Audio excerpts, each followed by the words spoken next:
Mas nakakatipid kapag sariling gawa yung poste. No, yung dimension naman is 4 inch by 4 inch by 2 meters. No, so yung haba po nito, yung haba po niya ay 2 meters. No.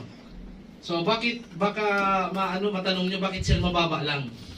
No, bakit mababa lang? Kasi po pag po nag-harvest kayo ng dragon fruit, pag sobrang taas, mangangailangan kayo ng ladder. Yun yung experience po namin. So kailangan, mababa lang para pag hinarvest mo, madali mo lang maabot. Yeah, sige. Yung cost mo sir na 2 meters, ilan yung baon sa lupa? Half meter, sir. Opo, oo. Bali yung height mo rin. 1.5. O, kaya alos ka, average lang ng height natin. Pero yung, may papakita kong picture na kasi yun yung tinuro ko sa isang farm sa Daraga, binago niya.